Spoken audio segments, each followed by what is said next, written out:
Lucy, tell me, how have you been since the beginning of your endo journey? I have been really good now, looking back on where I was when I first met you and when I first started using the app. It's like I don't even recognize myself. It's been a really crazy experience to look back on, and I'm really proud of my journey and really excited that I got to use the app and experience everything because it's helped me a lot.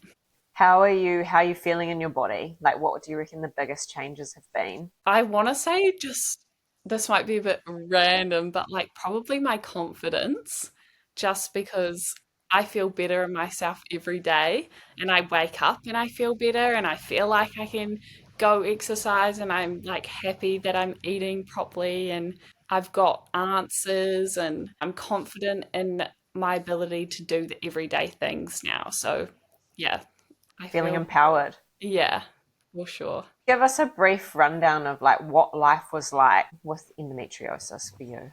I think it was just the struggle to do everyday things, the feeling of just like I wasn't getting anywhere and I was just stuck in a cycle of feeling exhausted and in pain and like nothing was helping and I'm spending money and I'm spending my time and all of that was horrible. And I think it just took a toll, obviously, on my physical health, my mental health, my ability to work, my ability to hang out with my friends and my family and like be the best version of myself. Yeah, looking back on that now, it's crazy to think about. And the app has definitely helped me take those steps that I needed and give me the information that I needed in like a really simple form and made me, well, it just helped me put everything into place, right? Because it was all there in front of me.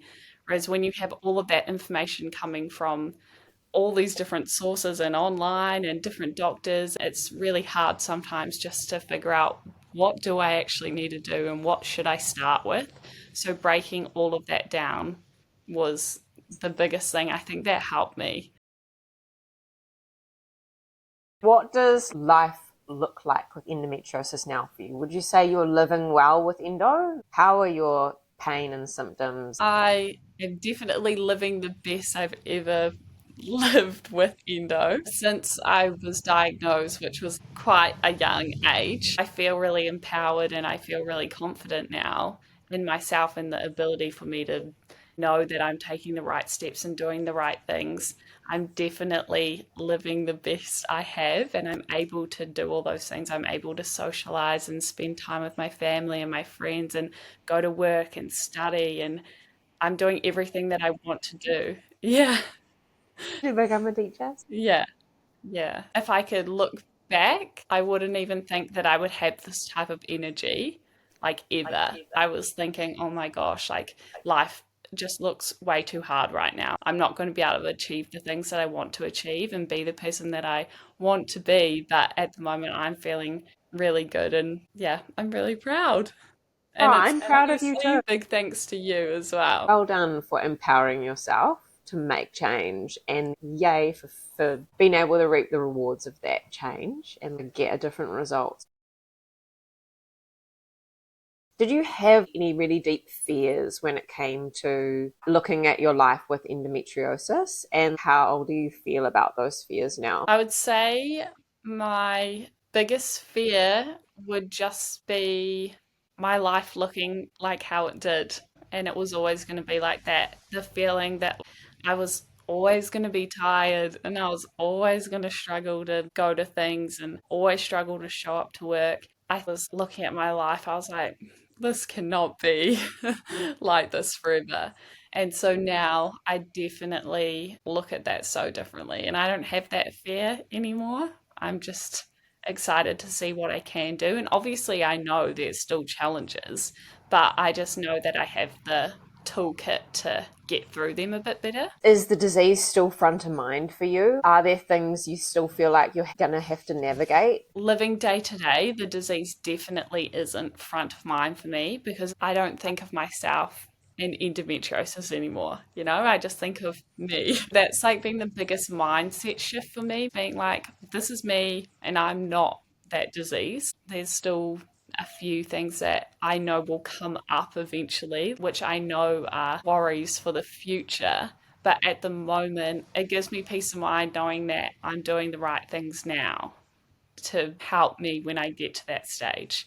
So, yeah, still those worries that come with the disease, but I'm quite confident in the fact that I'm doing everything I can to help me.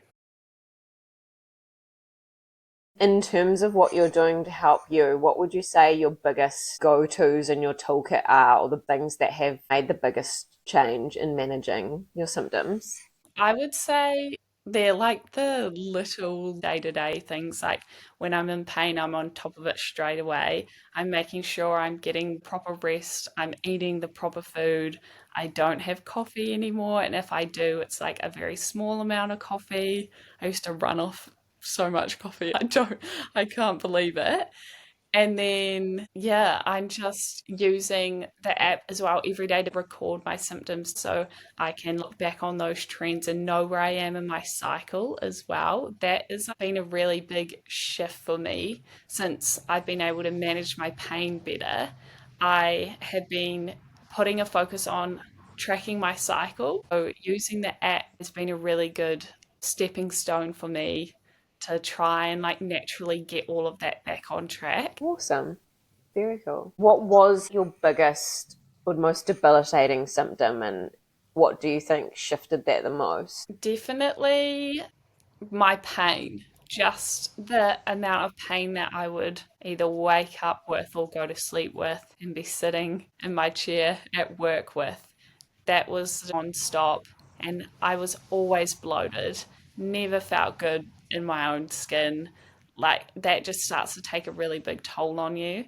So what really helped the most for me was getting my eating on track and cutting out the coffee. That was a big thing that I'll say, I don't know if I'm going to be able to achieve this, but logging it all in my app and making it small, bite-sized goal really, really helped me. My gut health and things like that are so much better than what it was. That leaves me with like a lot less inflammation and a lot less pain. So that's been super helpful, and just making sure I'm eating the right things, still being able to enjoy my life, but eating majority the best and the things that I know won't cause me that pain and won't cause me that inflammation. Because once you start doing that, you don't want to be eating those things. So, what do you think are the biggest things you used to eat that you sort of just choose not to eat now? Just things like bread, like fruit that would cause inflammation. Funnily enough, I used to cut out dairy and I've actually introduced that back in, and my gut health is better. So I'm really loving having milk and things like that. But yeah, I think I just went on a bit of like a journey of trialing things again and keeping things out that I know don't work for me, like garlic and onion. And I've kind of stayed on track with that, but also found things that I can introduce again that actually aren't that bad for me. Are there any other cool surprises that you can eat successfully and you'll just feel like Um, you're not getting the endo belly? I feel like dairy has been the biggest thing, but sugars, like, no, that will just flare me up straight away. What do you think this journey you have taken has eliminated from being needed to happen for you? Do you think it might have actually shifted the journey you would have gone on? Definitely my specialist and doctor visits have gone like this. I'm only there when I really need to be there for a different reason. When I was trying to manage my symptoms and I would be going to the specialist, it would be like medication, right? Which is your option unless you're going to try and naturally get yourself back on track. I think back then just wasn't prepared to do that. Like I didn't even have the energy. I was like, I need someone to fix this. But going on the journey I have gone on, I could not be more grateful because I don't want to be living on medication all the time. I don't want to need that to do the things that I want to do. I feel like definitely visits to the doctor and going to new specialists, trying to think, oh, something else is wrong, when I've just gone back to the basics and really tried to fix what's causing the issues and doing it myself. I think I would just still be in that same headspace of like, nothing's working. I've tried things and nothing's working. But in reality, I don't really think I had tried anything and given it a good go. For a couple days, I might try to eat better and be like, oh, well, it hasn't worked. You know what I mean? I honestly just didn't have the energy or the drive to do that. I was like, it's just not going to work. I had no hope in that.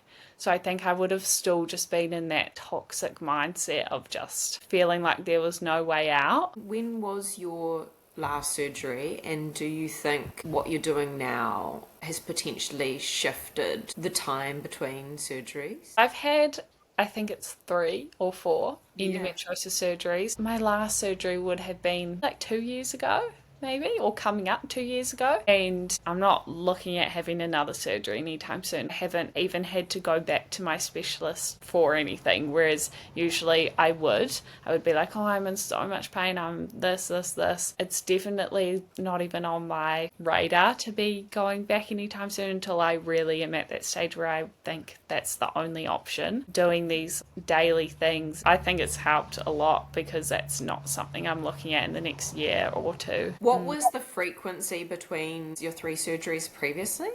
I think they're about like a Wow. year and a half apart. So Yeah. it was like kind of every year I'd be like, what's going to be this year? Like, I know something will pop up. And now you're 2 years and like Yeah. thriving.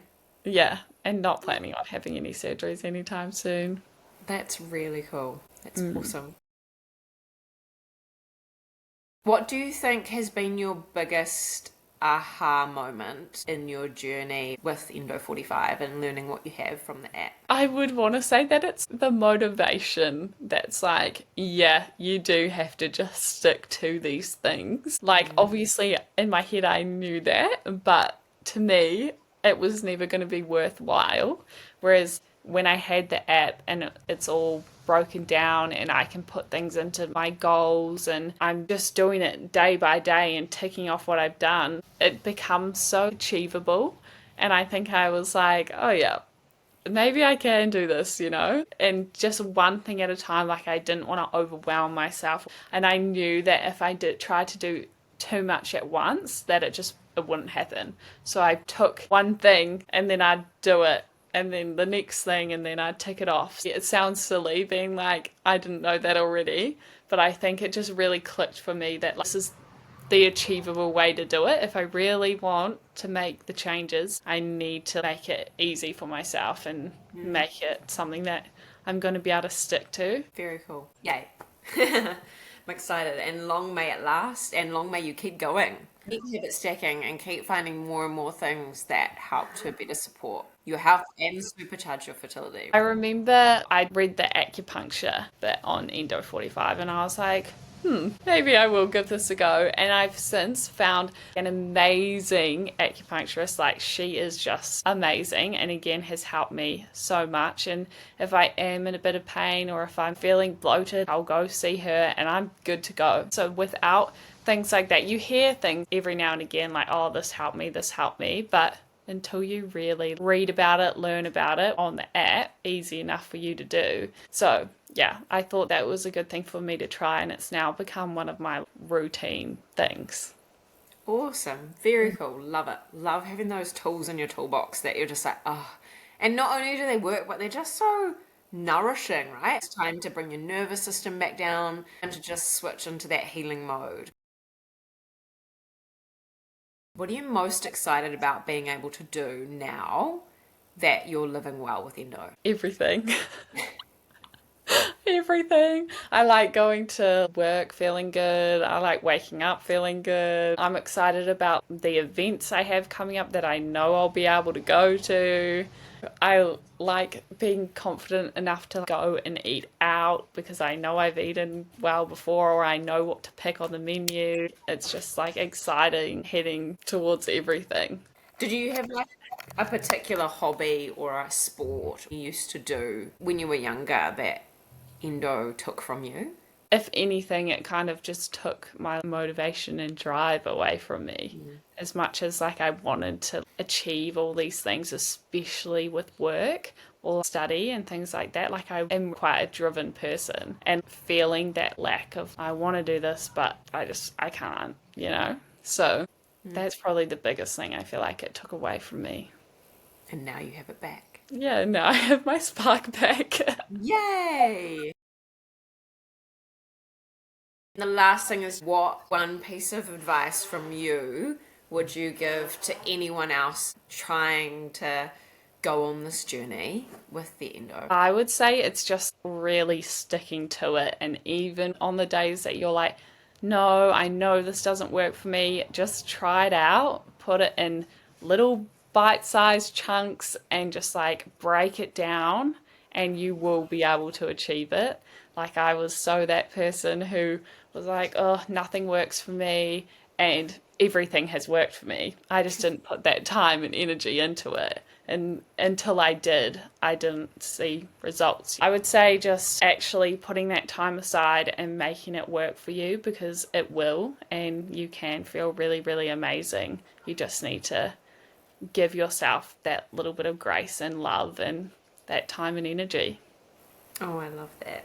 Self love, eh? Really, Yeah. at the core of it. Any other piece of advice or anything else you'd like to give to the endo warriors out there? I think it's just putting, again, like I said, putting that time and energy into yourself. And no matter how crap you might feel and how tired you feel, it can be super exhausting and draining and really take away from your self confidence and your self worth. But honestly, if you have a toolkit to change it, you should use it and take anything you can get, take the recommendations and give it a go and see what works for you and your body, because I think there's nothing more empowering than taking back that emotion and something so big like endo that takes a big toll on your life and your body. If there's a way to change that, try what you can and really put that energy that you do have into making a change and just finding what works for you. It is hard though when you're at that rock bottom point. I feel like I was running on nothing, and so being able to make that switch in your brain and being like, I don't care how bad I feel right now, like I will feel better and I'm going to find a way to feel better. That's it. It's that mindset shift that you Yeah. can feel better than you do today. Yeah, 100%.